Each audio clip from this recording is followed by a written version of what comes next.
Hello दोस्तों, नमस्कार, आदाब, सत श्री अकाल सभी को। जी सिन्कोड में आपका हार्दिक स्वागत और अभिनंदन करते हैं। आज बात करेंगे बीपीएससी टीआरई 2 और टीआरई 3 को लेकर महत्वपूर्ण अपडेट है। कहीं ना कहीं आपको बता दें, टीआरई 2 और टीआरई 3 के लिए एनआईएस को शामिल कराने की लगातार कोशिश जारी चल रही है और इसमें सरकार किस तरह इसमें जल्दी शामिल कराती है, क्या वही शामिल होंगे जो पिटिशनर बने हैं।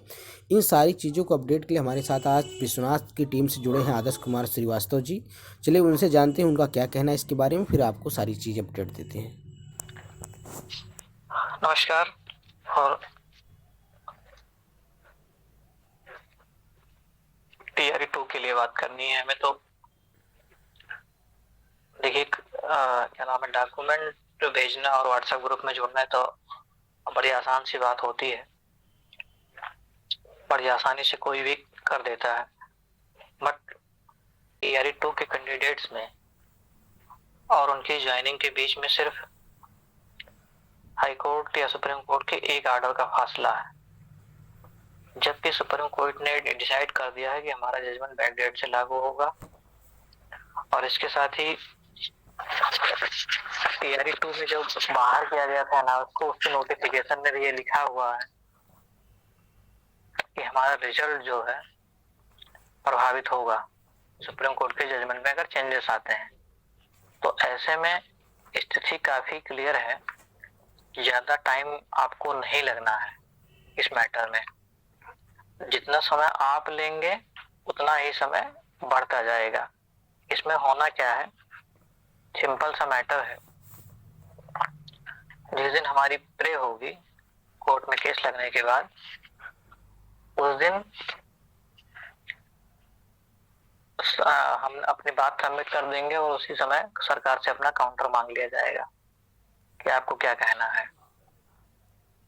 तो सरकार को कहने के लिए कुछ नहीं बचा है, वो सिंपली सा उनका यही रहेगा कि जो वैकेंट सीट है हम उस पर रिजल्ट देके, रिजल्ट तो हो ही गया है, वैकेंट सीट पे रिजल्ट देने का मतलब ये हो जाएगा कि जो बची हुई सीटों हैं उस सीटों के सापेक्ष रिजल्ट देना, और उन जिन कैंडिडेट का उन सीटों पे रिजल्ट हो रहा है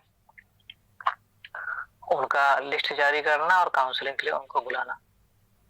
तो जितना आप देर कर रहे हैं उतना देर उधर होता जा रहा है, क्योंकि पिछली वार्तालापों में जो सचिवालय स्तर पर हुई उसमें तो एक चीज तो ये निश्चित है कि उनको इम्प्लीमेंट तो जजमेंट करना ही पड़ेगा।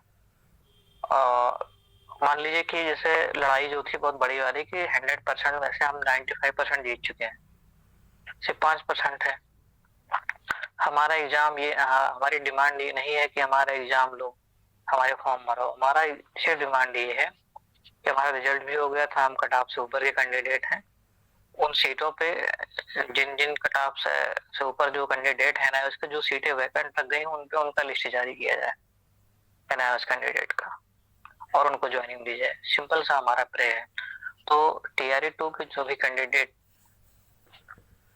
कट ऑफ या कट ऑफ से अबव के हैं, टीआरई 2 में जो गया कट ऑफ गया था सभी श्रेणियों में, like EWS, general, EBC, BC, जो भी रिजर्व कैटेगरी बन रही है उन सभी को